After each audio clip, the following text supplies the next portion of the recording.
Hey everyone, welcome to another episode of Sale with Sean Banks. Today, our conversation is going to be focused on the sales process. And today, my special guest today is actually going to give more clarity and give his expertise on what it is about having a sales process. So, that being said, I want to introduce my special guest today, Brian K. McNeil. Brian, can you introduce yourself to everyone? Yes, I can. Thank you very much for having Mr. Sean Banks. My name is Brian K. McNeill. I'm the sales confidence coach, and also the best sales speaker. There's so many amazing entrepreneurs that offer services that help, but a lot of them don't earn the money that they could or should. And very often they don't earn that money simply because they don't know how to sell it well, or they're using an antiquated method of selling that no longer works, or they might even be carrying a negative connotation to selling. So I'm ready for the questions tonight. Did you want to launch into want me to answer the first question about my definition of a selling process? Yes, definitely. Just tell Okay. us everybody, what's your definition? It's the steps to the sale from the initial introductory of who I am and who you are, the steps along the way that we have defined that leads to them becoming a paying client. It goes from the initial introduction, it goes from understanding of the current challenges and how we might be able to meet them. But there are steps to the sale. It's ideal to have 4 to 6 steps, but sometimes you have to have longer steps to the sale. So Mhm. developing your own individual steps to the sale. That's one of the beautiful things. I'm so glad you mentioned that because so many entrepreneurs don't even respect the fact that there's a model that they can build that's for them. I don't Yeah. believe in one size fits all in sales processes, but once you discover your model, your steps to the sale, the dogged determination to never cut corners gives you a consistent result. It gives you a consistent level of sales. And even if you don't make a sale every time you present, demonstrating what good behavior looks like leads you to much more consistent production. And you hit something, right something on the head, what you said, that your sales process can be 4 steps, it can be 5 steps, it can be 6 steps, but it doesn't really matter how many steps you have specifically, as long as you're able to take your lead or your prospect through a journey where you're actually showing them value and what you can deliver, to the table. Yeah, that is critical, and it has to be developed and tinkered with. Mhm. Because over time, your steps to the sale, it could become unworkable or obsolete. There's some things I used to teach 10 years ago that was critically important then, but I wouldn't teach today because of the tools Mhm. we have today. The way we use AI today, the way we use Zoom today. I wouldn't even teach telephone sales techniques today because the model has changed. That's a Mhm. very good point. And something else you said, the sales process has to be tinkered with. So what it means is going to be a living, breathing process, which Yes, means it's sir. going to change on the drop of Mhm. a dime. That's right. That's right. And it shouldn't be static anyway. Okay. Mhm. Yep, it will. So I'm ready.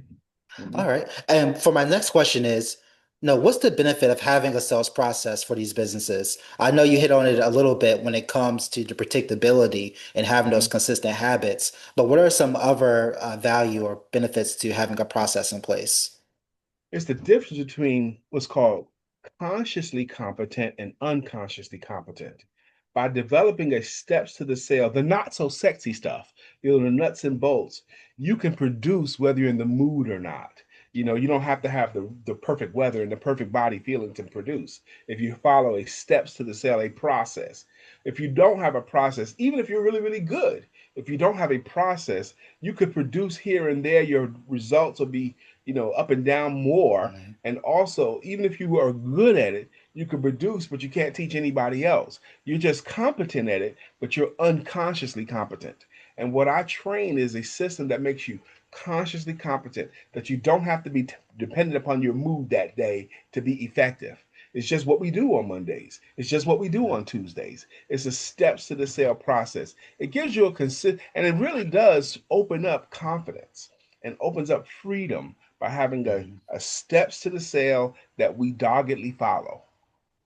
One thing I know you said that the process should be very teachable. So when you think about scalability, when you Mhm. put something in place, you got to be able to teach it to somebody else. And the more times that you run this process, the more confident you get with it. And I think that's coming from you as a sales confidence coach. You should know this for a fact when it comes to that. when we follow the steps to a process and we find one client that goes through the entire sales cycle and they close, that's just giving validation to that our process works. Yep, exactly. And with that being said, I want to jump to the final question is, what are some common mistakes that business owners make when they're putting their sales process together? By far, the greatest mistake business owners and entrepreneurs, the biggest crime they're committing today, and it's going to sound ugly, bruh, but it's happening so often, is doing a great presentation and never asking for the business. Mm, Doing presentations and then hoping. Okay, doing a great presentation and then hoping that the clients will raise their hands and say, "Hey, can I hire you or can I buy from you?" Instead of us doing the work ourselves by formally asking for the business, formally saying, "Will you give my services a try?" That's the greatest crime, not even asking for business. yeah. And the second greatest crime is not even attempting to go through any closing efforts. They don't even try. If the client says not right now, the game's over. Well, that's not fair to the client. You position the client as a you put the whole thing as a lose lose. If the client can benefit from what you have, but they may be too insecure to say yes, they need you to be strong for them and with them to help them to do what would be beneficial to them to do right now. At least take them through a little bit of closing efforts. Your unwillingness to go through closing efforts compromises your integrity because if you and your service are as good as you say you are, you would at least try to motivate them to to have it, motivate them to have it. Today, selling is an act of motivation more than it has ever been. Motivating them to take an act. That's what it is. They want Mhm. to, they have needs, and you can be helpful. You kind of stirred something in me right there with that kind of question because the biggest crime is they just won't even ask for the business. Okay. This nonsense about doing a great presentation and saying, "What do you think?" That's not enough. That's not, or hoping. That's not enough. You're costing yourself and you're costing the client.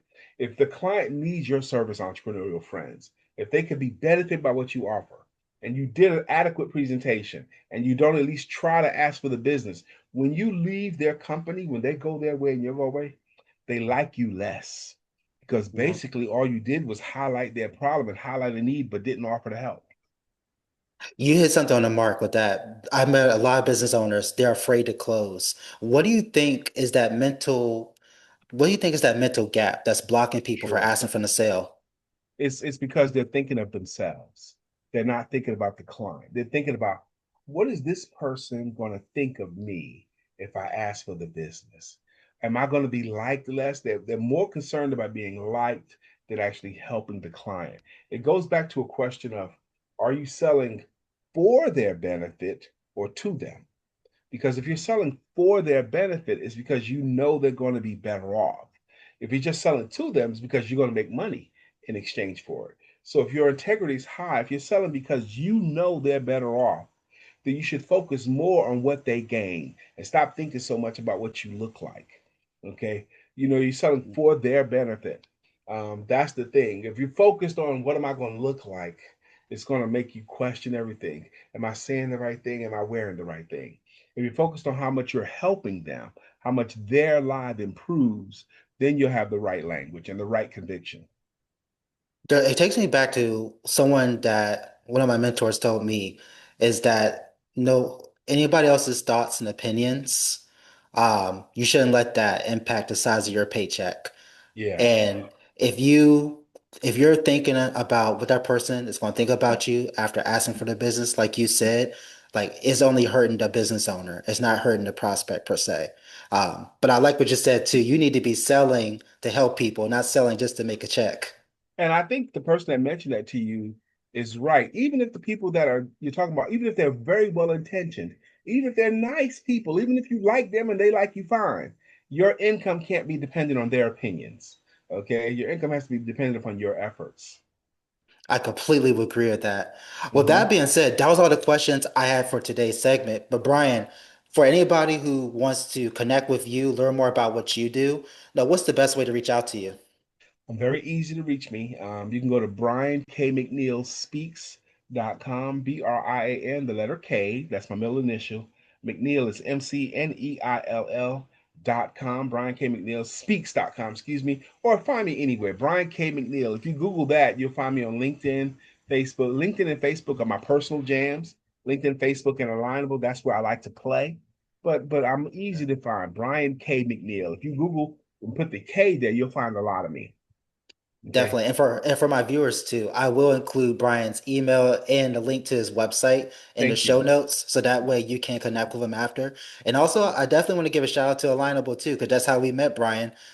So definitely got to make sure I'm Alignable going to give gets a his shout out to props. you too. You've been a consistent supporter of the things I put out, and I notice you, Sean. I think I want to do this again, maybe with you, because I think I see you got some skills. I want to do a little bit longer segment with you. There's some maybe I want to talk a little bit about my books and what some of the stuff along the journey that I think will be helpful. But I appreciate you squeezing me in this time slot. Yeah, definitely. There's going to be a lot more collaboration to come. And then for also the viewers too, if you're watching this video and you know you need help with your sales process, definitely I have the link to book a calendar for 30 minutes with me as well.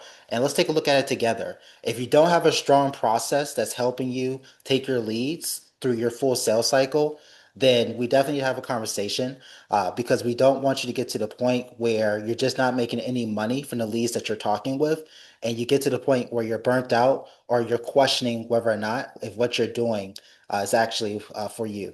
So that being said, thank you everybody for watching today's episode. Brian, thank you again for joining me today, and I look forward to working with everybody and just seeing this no, just working with everybody in the future and just staying connected. Thanks Thanks a lot, everybody. Sean.